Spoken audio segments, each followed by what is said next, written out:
What's going on, everybody? Welcome into the Jacked Ramsays Pregame Show. I'm your host, Danny Marang, joined as always by Brandon Sprague. And look at that. I actually got us started in under a minute, Sprague. It was a quick start, but yet we're still late. Yeah, it's still late. Like I got everything else ready, and I realized I sat down. And I was like, oh, God, it's 5:28. Yeah, I had the same thing. I was like, hey, I got to do a pod soon. And my wife was like, it's in 5 minutes. I was like, oh, crap, you're right. So I'm going to go ahead and blame daylight savings. I think I can do that, right? Why not? Everybody else is. Yeah, I mean, how long did you make it before you old guyed it and was like, man, it's really dark right now? I don't do that ever. Oh. I actually enjoy the hour back. I'm a fall back guy because I enjoy having the sun up a little early. Okay, that makes sense considering you get up at like 3 a.m. So right. Let me ask you this. Okay. Daylight savings related question. If it's 6 and not 5, but it's still the same darkness, like why does that matter for people? It needs to go away. Daylight savings needs to go away. So you want to spring forward and keep this forward clock? Just be done. Yeah. I mean, I don't disagree. Pick one. Be forward or be back, and we'll get used to it and we'll move on. I hate daylight savings. I hate the whole idea of like getting comfortable and then like when things get nice, you're like, oh yeah, by the way, things are nice now and you're probably feeling pretty good. Here's an hour less sleep one night. It's like, but why? Why? Things are getting better. Like, if anything, we should reverse it. Like, make everything suck as you get in the fall, and you get an extra hour in the summer. Like, that's like, I don't know. Right. Speaking of things that suck, the Blazers on the road. Winless. Bing! So there's a couple things on the table tonight, and this is probably one of the more important, stupid regular season games for the Blazers in a very long time. Because this is matchup number 3, and the last time they will play the Clippers in the regular season, which means at 1-1, there's a legitimate tiebreaker on the line for playoff seeding in Game 11. That is the dumbest thing imaginable. It's the stupidest quirk I have seen in the schedule in quite some time. Yeah. But it is a very, very strange one. Throw in the fact that the Blazers have gotten housed on the road so far. There's a lot kind of going on here, right? Like as far as like, wow, what's this Blazers team like? Can they do anything on the road? Because they have looked really poor so far, man. Well, I think it's going to be the law of averages. I'll give you a prediction right now. I think they're going to go 3-1 on the road trip. Really? Jokic is going to be gone. Okay, yeah, you're right. Houston sucks. They're probably going to lose to Phoenix because Phoenix played like absolute dog crap last time they faced them, and I think they win tonight. Yeah, I think it's Phoenix a good road trip for them. Yeah, Phoenix is going to be a tough one for them, I think. As much as that game was fun, the first time, I recorded with the Suns guys this morning, and they're like, yeah, I wouldn't get too excited about that. I'm like, first of all, I wasn't excited about that win. I downplayed it in the first second of our post-game show, and everybody hated me for it. Secondly, I know the Suns were coming off 3 games in 4 days, and it was on a back-to-back. They had all the like. A lot of guys around the Suns are feeling some kind of way about that game, as far as like maybe how much the Blazers kind of enjoyed that one. So that one's going to be fun. We'll just go ahead real quick. Welcome everybody in who's getting here a few minutes as we start here. People are probably like, wait, what's going on? Why are you already deep into the show? I got started kind of on time, but also very quickly. So there you go. Just quick point of emphasis. If you haven't already subscribed to the show, please subscribe to the show. We were just very, very, very, very, very close to 1,800 total subscribers, which gets us 200 away from making it to 2,000 by Thanksgiving, which very much looks like it's going to happen. We can do it. We can do it. We believe. Come on. Spread the word. Yes. Share with your friends. Thank you, everybody who has helped us grow the channel so much. Brandon and I, like I said, we passed a pretty significant threshold on the downloads for the podcast the other day and actually blew by it, which I actually haven't shared with Brandon. So Jay Biddy says Downer Danny is 10-0. Listen, folks, Downer Danny is undefeated. Downer Danny will forever reign supreme. Yeah, no, that's just how it goes. What are you watching for tonight, Mr.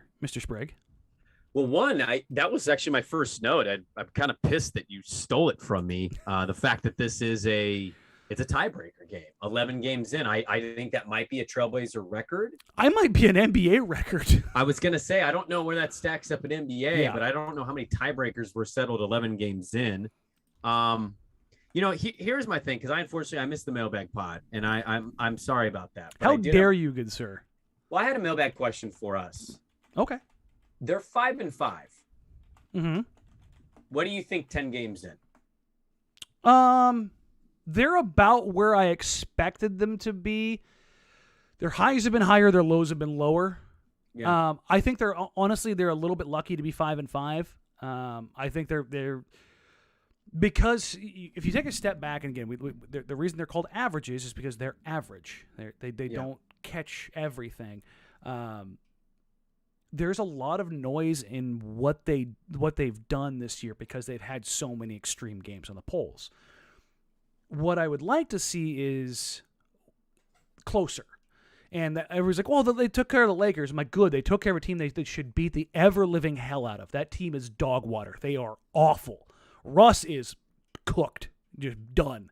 That is one of the worst basketball teams I've seen in a very long time. The Indy game, Pacers played pretty crappy and still almost got that game. And that's where I was kind of like, this is the kind of thing where Portland has just kind of danced around it. So they have a high-level talent group, right, with their top 8 guys. I think for the most part, outside of Damian Lillard, they've all lived up to that. CJ came out on fire, kind of fell short. I think Nance has been underwhelming, but Ant has been so overwhelming that kind of balances the bench unit out. Has anybody for you been underwhelming outside of Damian Lillard? Rocco. Even with his last 4 games? Just because he's been either non-existent or one of the best players on the floor. Well, yeah, I would say based on the start and the last 4, it's kind of at a wash. Yeah. And I was hoping 10 games in, it wasn't at a wash. You're looking for a plus or a little bit more consistency, Yeah, right? I'm looking for a little more consistency. Nurkic, to me, is a downer. Is he a downer, or is it just kind of setting in that simplifying his role is a better thing? Well, I don't disagree with that, but I would say it's a downer because what were we told by this coach, this organization, and the player himself coming into the year? And we're 10 games in, they've already pivoted out. Do you think it's been a full pivot?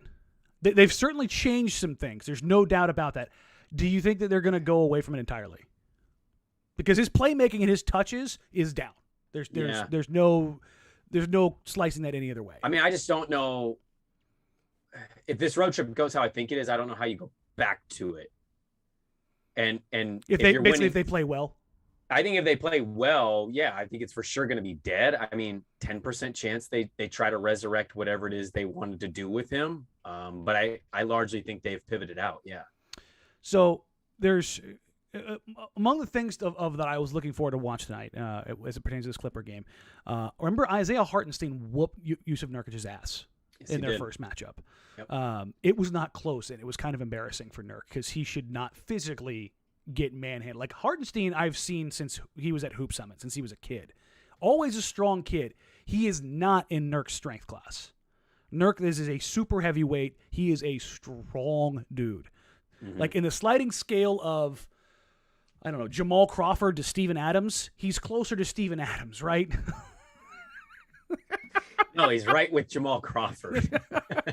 Like Steven Adams, everybody I've ever talked to in the NBA has, when they ask who's the strongest guy in the NBA, it is unquestionably Steven Adams. I don't know what that dude is made out of, but he is a freak. It's a different human being. But he's got to be better. He can't get whooped by a Hartenstein. Tonight's going to be a fun game in that regard, and as far as the front court, because they're going to be healthy. They're going to have Zubac. They're going to have Ibaka. I don't think Morris is a go, and Hartenstein is a go. So there's going to be some different front court options. So I'm interested to see, number one, how Nurk plays.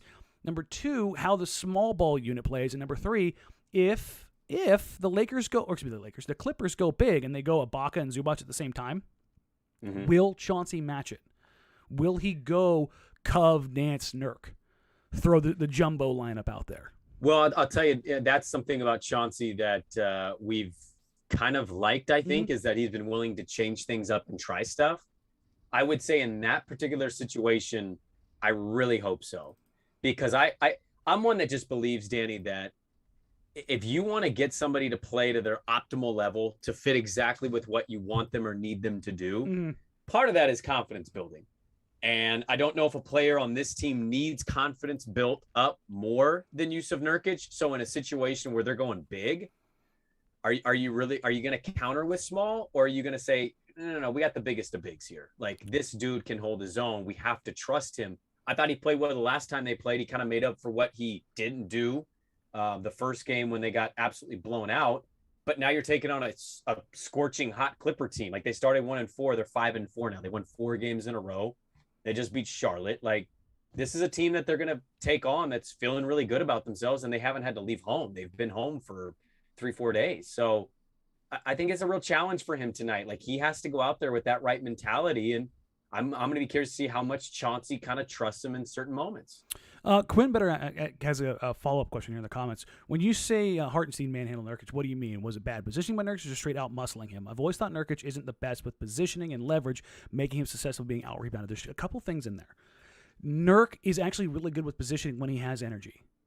It's that when he gets tired. If he gets lazy. He gets very lazy with his technique. Yep. He doesn't get his ass into guys. He doesn't keep him off the glass. You can see him leaning. And the problem is, because he's so big, when he starts leaning, he's really easy to knock off his base. But if he's grounded, if he's solid, you're not moving that man. He's very, very, very, very strong, and he's very good at boxing out. But when he gets tired, man, it's a wrap. And Hartenstein is not a guy who gets tired. I mean, he is basically Deontay Wilder for boxing fans out there. When he's fresh and he's good, dear God, terrifying. Look out. When he's tired, as we saw with Tyson Fury multiple fights, he looks like he should have been knocked out for like 4 straight rounds, and you're just like, and the big guy just blows over. That's a great analogy, because one of the things that Chauncey has done when we're talking about this experimenting, he's basically saying, Nurk, you're not playing 28 to 30. That's not happening anymore. What's his minutes at right now? Because Danny, it feels like he's playing the last few games at like 22, 23. Am I wrong? That's where he has been. I believe he's about 25 on the season. Let me refresh. So that's the sweet spot then. Okay.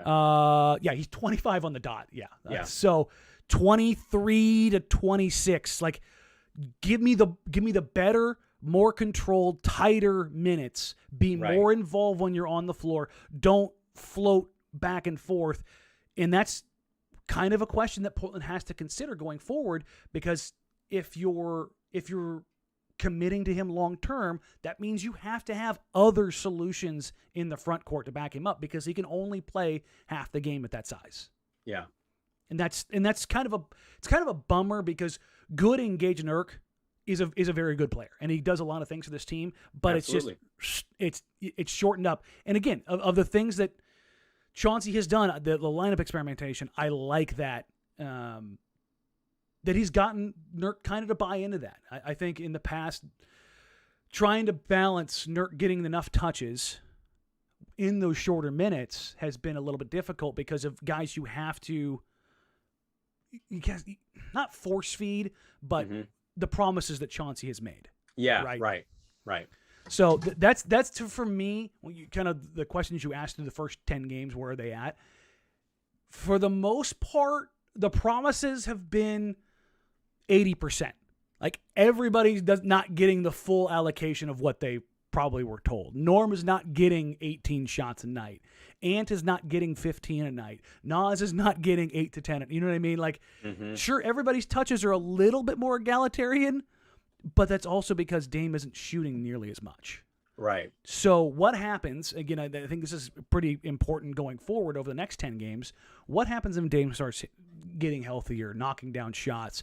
What happens when his shot diet goes up and goes into the 18 to 22 shots a night? Who suffers? Is everybody happy? Winning cures all ails, but in contract years, guys start to get hungry. And I think that's very important kind of going over the next 10 games. I think the important part of that, and this is something we've touched on too, I think in the past, is when Dame finally feels either healthy or kind of snaps out of the slump, the shot distribution is going to change. I think the one positive for this team is there's really only one player that I could imagine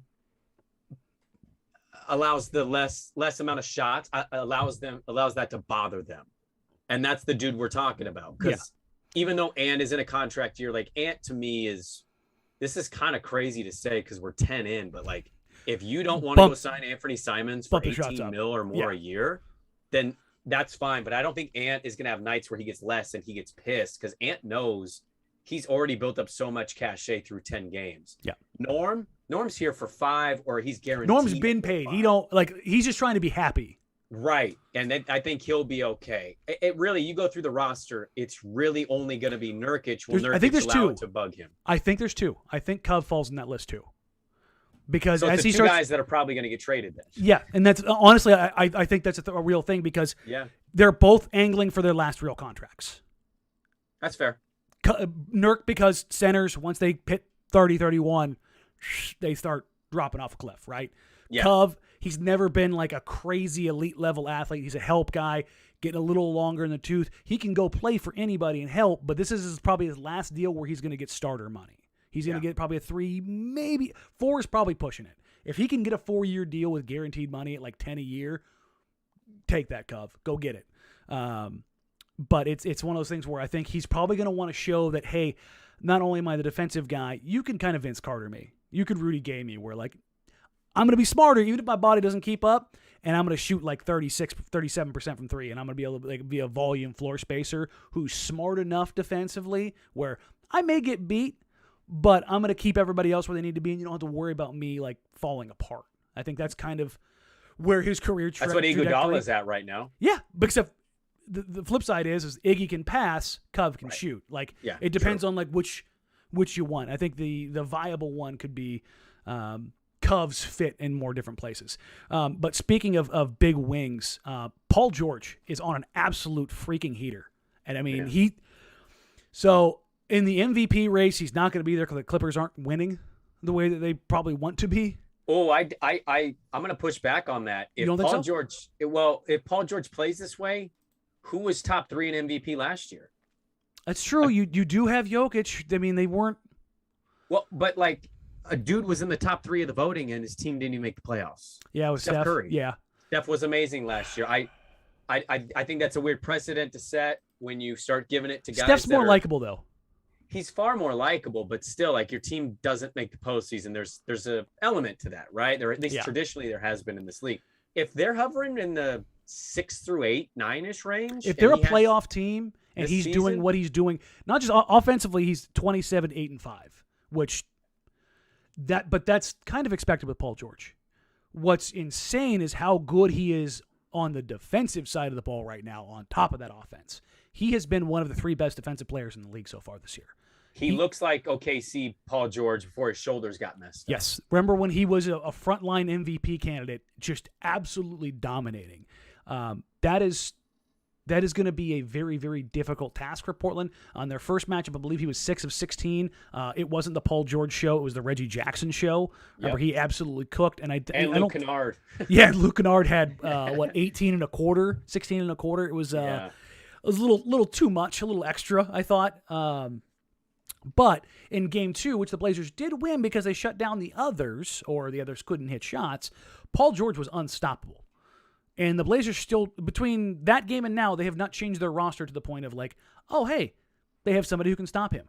Asking Nasir Little to cover Paul George for 20 minutes is not a thing. It's like, I literally talked to Nasir Little about covering Paul George. And he flat out said he's going to get his. He's that dude. We talked about how his mind has to work when covering him. And there's a particular play where he overhelped to the inside. He took 2 steps too far, and he got caught on the pin down and the jumbo set on that side, and it turned into a traveling call for Zubac on a little drop-off in PG. But that kind of action just kind of shows you, oh, God, you have to worry about Paul George catching there. You have to worry about Paul George creating there, driving there. And as Nas is just going through each little thing in that one play, you're like, God, covering Paul George really is a nightmare. Like, he's 6'8" with handles, can take you off the bounce, can come off a screen, can get downhill, finish. Like, I think we forget just how much of an athlete Paul George was before the horrific injury. Paul George was a 360 windmill on a fast break kind of guy. Let me ask you this. Do you think we forgot, or do you think the playoff struggles prior to last season kind of changed people's views of him because he wasn't the playoff P moniker. The was more of a the likability thing's a problem. Yeah. I think it like you wonder if Paul George and Kevin Durant have the same PR agency, just feeding them the wrong thing to do at every turn. Like, a perfect example is the Kevin Durant Slim Reaper thing and saying, I want to be called the servant. PG, his shoes are awesome. Love them. They really are. I the love most Paul George uncomfortable damn shoe on the face of the planet. It is made for feet this wide. They are skis. I have got these giant hog feet. I was going to say, or you have really, really wide-ass elephant feet. I have huge freaking monster feet and cankles, and I cannot stuff my feet in those things. So I go with the Giannis's and unapologetically the Kyrie's. I hate that I love those shoes. Oh, you know what's funny? I just boycotted my daughter getting Kyrie's. I'm like, we're getting the Giannis's. You're not getting Kyrie's. I've been playing in Kyrie's for a long time, and that's okay. I was going to ask if you went with the Air Monarchs. Listen, man, I'm not that washed. Okay, fine, I'm that washed. I had a couple guys hit me up the other day, like, hey, you want to come just like shoot around? I'm like, oh, I want to, but I can't. If I get on that basketball court, I will do something wildly stupid. Like, isn't that the worst feeling in the world? Is God. When somebody invites you to hoop and you want to, but you can't. You're just like, now all I'm thinking about is how much I want to hoop. Oh, it's been there for a week. Like it's like now that I'm up, like moving around significantly more, like doing physical therapy and stuff like that. It's just like, yeah, let's go. And my brain's like, yeah, and the rest of my body's like, no, homie, you can't do that. So. I've admittedly switched my addiction to golf, but I'll tell you right now, whenever the weather switches like it has, it's rainy, it's dark at 5. Like basketball in the gym, baby. Like, let's go to a gym and play basketball. Like that's my instincts. Yeah, and that's the unfortunate thing is living out here in the sticks. There isn't a single freaking indoor gym outside of George Fox for me to hoop in. So maybe it's a good thing. Same problem, dude. Yeah, that's right. You're on the other side, just in the other stick. So yeah. All right, let's jump into it. Love it, like it, leave it. What do you want to see from the Portland Trailblazers against the LA Clippers? Okay, my love it, Norm Powell. Ooh, going out to the box. I like it. I think Norm Powell is going to have a good night tonight. I think he's playing with good rhythm right now, and I think they're going to need him to be efficient if they want to win. I know we'll get to the gambling stuff, but the lines of this game are very indicative that Portland could not only cover but outright win. Mm-hmm. So you saw that too, huh? Yeah, I did. That line jumped out to me. So I'm going to go. My love it is Norm Powell. I was thinking we kind of go back and forth versus, do you want me to just rattle off all 3? Oh, we can go back and forth. Okay. My love it tonight, and I've kind of hinted at this just a little bit, and it is let me refresh my lineups here. It is the Dame plus bench unit lineup, which is absolutely crushing it still. Nice. They were a plus 25.4 in 51 possessions. Wow. It is bonkers. They have a 129.4 offensive rating, a 104 defensive rating. That would put them in like the 75th percentile offensively and the 99th percentile. 99% offensively and the 75th percentile defensively. That's a good group. Their effective field goal percentage is 64%. They are hitting. I love that. Every bleeping shot they take. Yep. So I'm not going to go too nuts with it because there's a lot of luck involved with this. The on-off numbers with CJ McCollum right now are a bloodbath. Yeah. It's kind of like, that can't be right. Like there's a 17-point net difference between CJ on and CJ off right now. How does that compare to, well, last year's tough, I guess, because he played with Melo and Cantor a lot. So that's the thing is, like, it's kind of inverted. Like this year, the bench unit is really good with Dame, but it's really bad with CJ. So what's the difference you notice? Because to me, and I don't want this to come across as a shot, but it kind of sounds like it. It does. The difference is there's one player that's a little more willing to say, move the ball. The shot. Yeah, move the ball. Offensively, I think it's the big thing. Defensively, I think there's a lot of noise in this, in that when you lay it out on the graph, the on-off for CJ, when you overlay it with opponent three-point percentage, which, contrary to popular belief, there's a ton of luck involved in nightly three-point percentages. You can do some things to get some better contests that make it a little more controllable, but some nights, some teams just have it. And if you want to read about it, Kevin Pelton wrote about it like 2 years ago, and there's actually a lot of research in it. But basically, teams are absolutely canning threes when CJ's on the floor. Yeah. But if you're talking about the team scheme beyond this, CJ is normally playing with that starting unit who's playing against better players, and they're worse at the point of attack. They're just not as good. They aren't as flexible. Zeller and Nance are a lot more mobile. And so in that regard, they're able to kind of cover up for each other's sins and drive opponent three-point percentage down, as well as playing against the lesser bench players. So it's going to be interesting to kind of see how that carries out. But for almost all but one game this season, so 9 of the 10 games so far this season, the Blazers bench has absolutely balled out with that Damian Lillard lineup.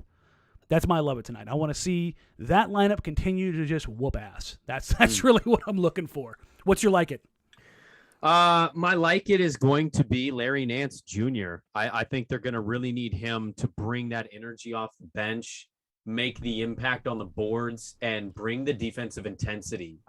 You almost need him because the lack of the inconsistencies or lack thereof of the starting lineup.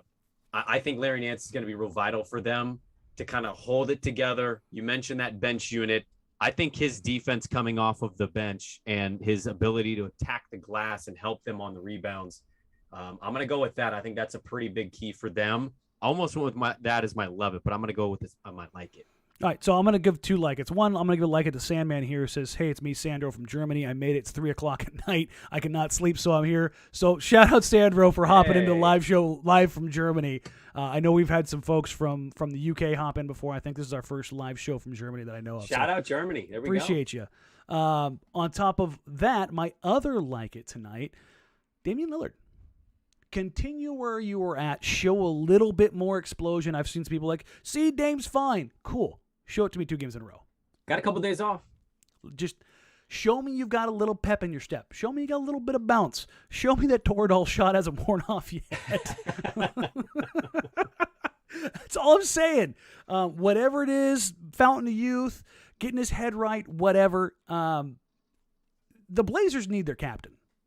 And as good as his floor game is, when he is knocking down shots, it's just so much easier for everybody else to do what they need to do. The Blazers, contrary to popular belief, I don't think have played a good or relatively easy flowing game yet. They've had some moments, like they beat the Suns by 30, but I didn't think it was an easy game where they just kind of imposed and rolled over a team.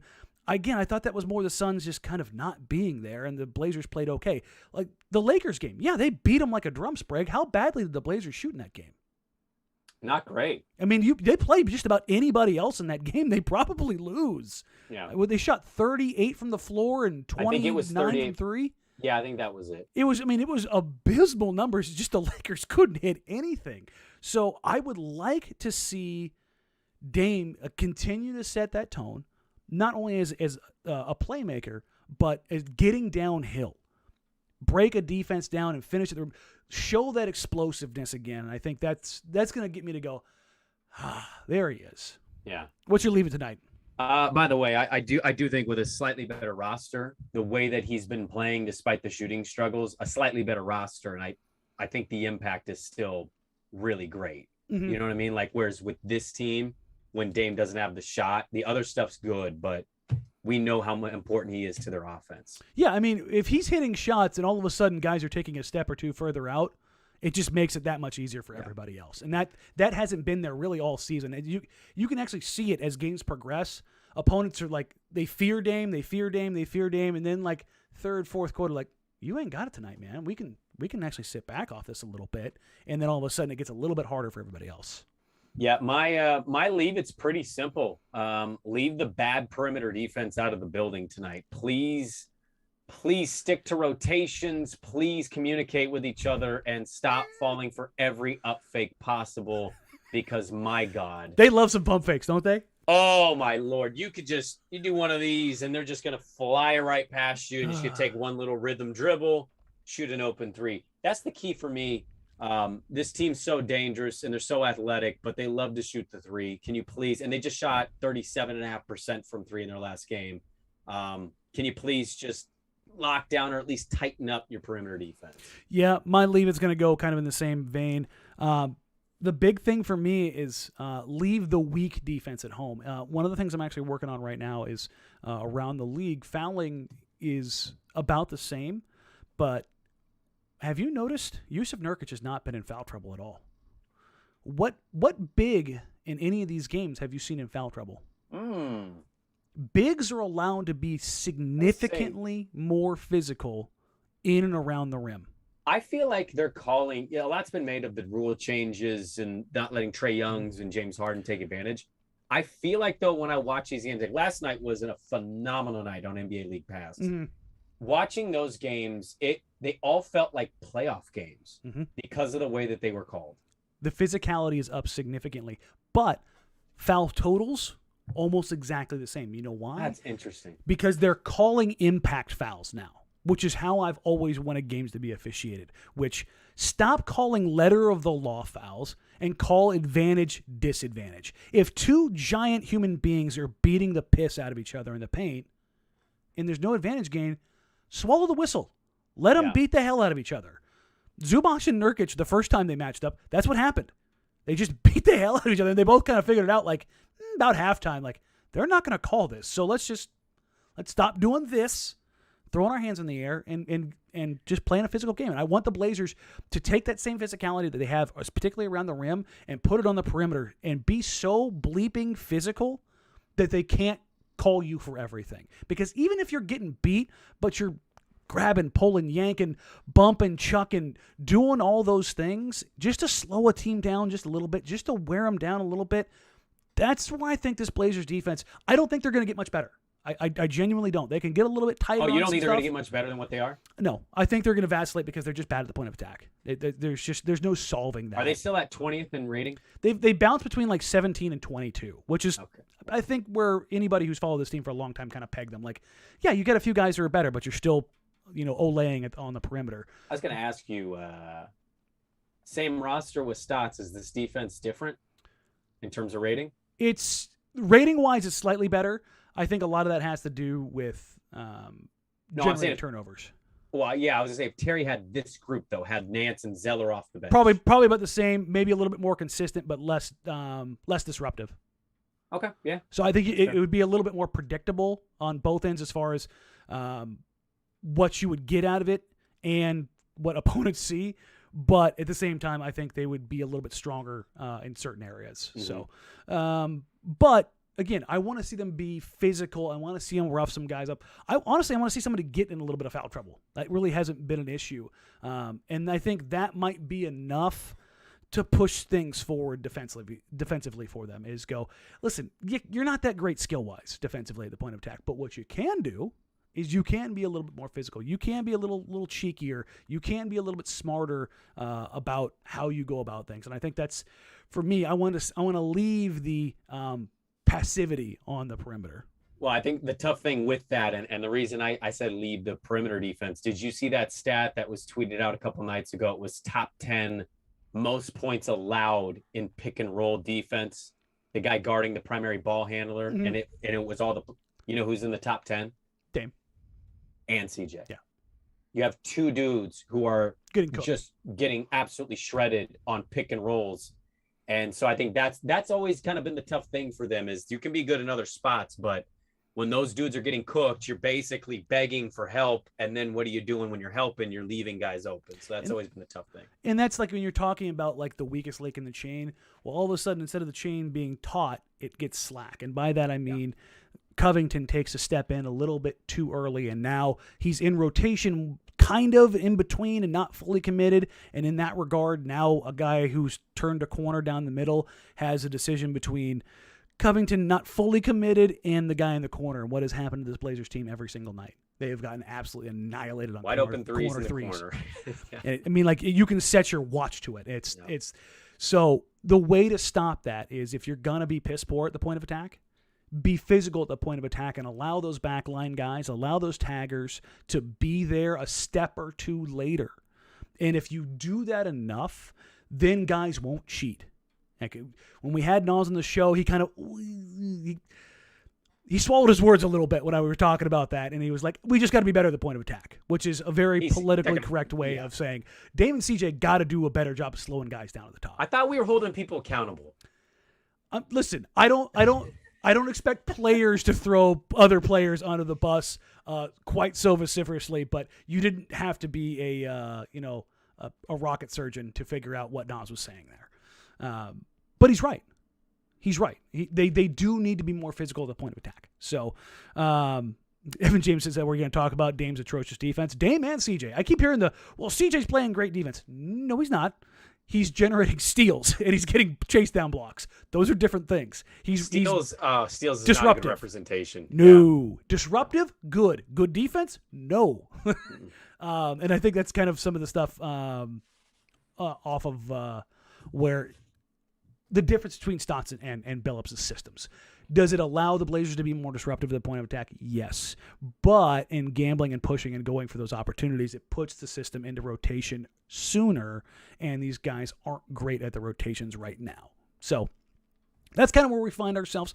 Thank you all so very much for joining in the Jacked Ramsays Pregame Show. We'll be back for the post-game show. For anybody who wants to know about the Olshey stuff, answered a ton of questions in the mailbag pod. As soon as we get done here, you can go check that out. Brandon and I on the pregame show, I actually dropped it in the podcast feed because so many people asked for it. We probably did about 20 minutes on the initial stuff from Olshey.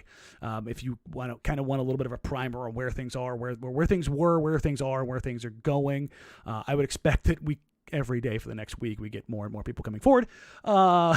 So it's right now it's tracking that way, is where every day there's somebody coming forward telling us. It's like locking him up at the stockade and throwing tomatoes at him. That's kind of what they're just marching him out every day. We got to make our gambling picks. Oh, you're right. Before we Thank sign you. off, let me just start. I'll give you the first prop of the night based on a couple people I talked to today and yesterday. I would say right now the live odds of Neil Olshey being let go is at -450, and him coming back is at like a +560. Yeah. So you're gonna bet the yes or the no there? Yeah. I'm gonna go ahead and take the he cooked. Yeah, he's gone. And now the line. This is interesting. The line is 221, the over/under, and the Blazers are only 3-point dogs.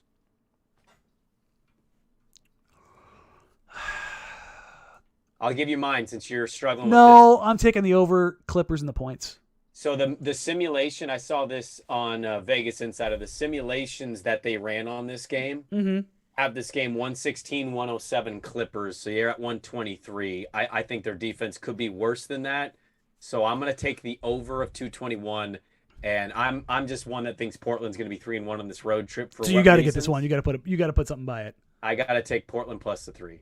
Yeah, so I'm the Clippers game is actually I have them going 2-2 on this trip.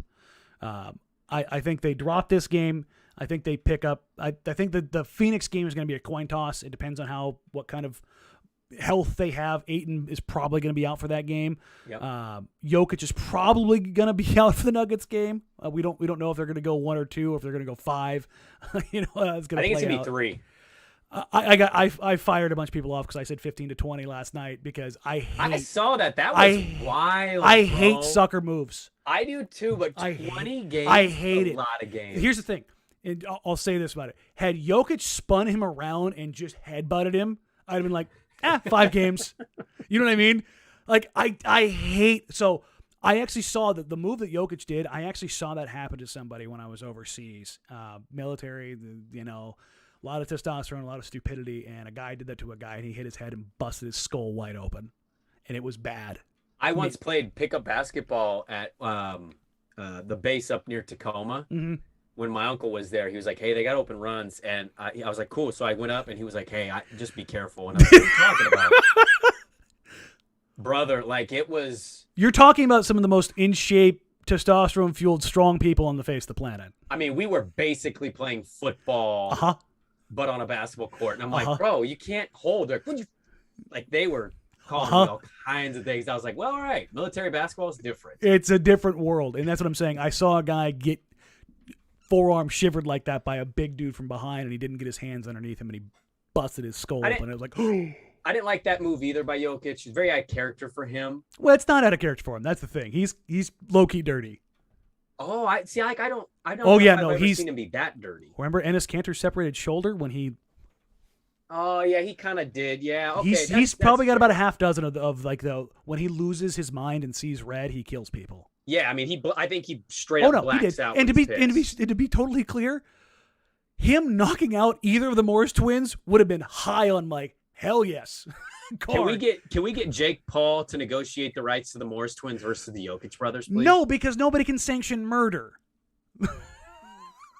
The Morris twins, maybe from South Philly and all that. I don't know, man. I watch Squid Games. There can always be a price for somebody. Maybe the Morris twins are like, look, we made great careers. We got this money in the bank. You give us. You a got Darren $500,000 Williams and rent. Frank Gore fighting, so why not? That is going to be an awful fight. Frank Gore's going to destroy Darren I was just gonna Williams. say Frank Gore is untouchable. So Bro, he just has a face that's not going to get knocked out, doesn't he, Frank Gore? just made of just pure iron.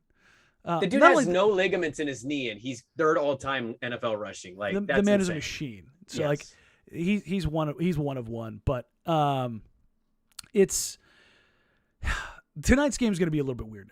I think it's going to set the tone for the road trip. And even though I'm picking the Clippers, I want the Blazers to win. Don't get it twisted. They need to get this monkey off their back. They need to get a road win because this could get mental very, very quickly. And they could. I mean, I think that's exactly what happened on the last trip. Is it got a little bit mental for them after the Philly game, where it was like, oh, this isn't good. Watch this trip be stupid. You're going to lose to the Nuggets with no Jokic and no Michael Porter Jr. And you're- It'll be and Houston, Phoenix, and LA. Yeah, they'll win the other 3 games, and that'll be the game that they drop. That would be very Blazery. There's no doubt about it. Here's my last take on the pregame stuff. Okay. You know, tonight's important, obviously, because they haven't won a game on the road. I'd like to see them kind of just get past that hurdle. Mm-hmm. I was watching League Pass last night, and you know there were like four or five. There's really games, good basketball games last night. really good basketball games, close contested basketball games. And my takeaway was this: I don't know if Portland's in the top 20 of exciting teams for their fan base to watch. They are not a League Pass watch anymore. Like they're a good team, but it's not like, oh, I Right. have to watch this team. So I was watching like Atlanta. I'm watching, Miami, Charlotte. and Denver, and Charlotte. Like I'm Steph goes off for 50, Atlanta, yeah, there's just a lot of really good young teams. and I'm watching these teams, and I'm like, damn, these fans must love watching this team play. And I'm like, I do not feel the same way when I watch Portland, but they have the ability. We've seen them be good. So my thing is, please just start showing some excitement. Give me some exciting stuff about your games. I think the Some big nights part I'm of that like, has been ugh. Dame. Dame is such a huge part of that. FU threes, pulling up off screens. And I think that just kind of feeds everybody else because as much as CJ cooking is fun, it's, oh, CJ's cooking. But it's not, it never has the same panache that Dame does. When Dame is just absolutely, hell, when Ant is flambeing dudes and drops a 20-piece in a quarter, you're like, remember the Pacers game where he's getting 9 straight threes and you're like, holy shit. And like that's the kind of thing where I think there's been a little bit of that missing. We've had a couple moments where Ant's gotten hot, Norm's gotten hot, but we haven't had that performance that has just been crazy. Yeah, well, I'm like, I hope Ant doesn't get too hot because then he'll get subbed out. No comment. I haven't gotten over that Cleveland game. Yeah, well. And That pissed me off. yeah, Chauncey's been good for the most part, but I don't disagree. But- That's my one game where I was like, what are you doing? Ant's on an absolute heater. You know what you should do? You should get CJ back on the floor. Yeah, let me get a worse defender and a guy that's ice cold out there. Yeah, the guy who's had his worst game of the season so far at this point. It is what it is. We're kind of dragging this one out, but it's okay. 4-game road trip gets underway here against the Clippers. Brandon and I will be here for the post-game show immediately following the game. We will, like I said, I've got some more content coming for the bench unit, as well as taking a look at kind of foul totals and how things are being impacted around the league and what that could mean for the Trailblazers going forward. Reminder, subscribe. Look at that. It's very easy. If you're sitting here watching the live show, if you're watching a repeat, if you're listening on a podcast, whatever it is you're doing, take a moment, subscribe to us on YouTube. Help us get to 2,000 by Thanksgiving. We're at probably at 1,800 right now, if I'm being dead honest. I'm going to do that really cool thing where on something live, you go and check it. We're at $17.99. If you are in this stream right now and you haven't subscribed to the channel, click the button for us. Let me watch that sweet, sweet, sweet number flip all the way over to 1,800 because I can see it. I can flip over to the live count. And it's actually at $17.99. But if you haven't already, like, rate, review, subscribe to the podcast wherever you are across all of your podcast platforms. Help us out, get some reviews, help us grow the show. It continues to grow and grow and grow. I'll let you guys know right now for people who have asked and who are interested, we will, it may just be me, depending on what Brandon's availability is, have some live shows during the game, some live watch parties. I'm working with a company right now who is partnering with Blue Wire and a couple of other podcast. There it is, 1800. Whoever it is that just subbed. Thank you very much. Thank you. And yes, I can actually see it happen live. So, but we will do some live shows. The hang up is that they were requiring us to have some sort of membership system. So what I'm probably going to end up doing is doing a YouTube super members or whatever it is. I'm going to set it at the lowest price point. I'll take the money and donate it. I don't care. I want to get as many people in it as possible.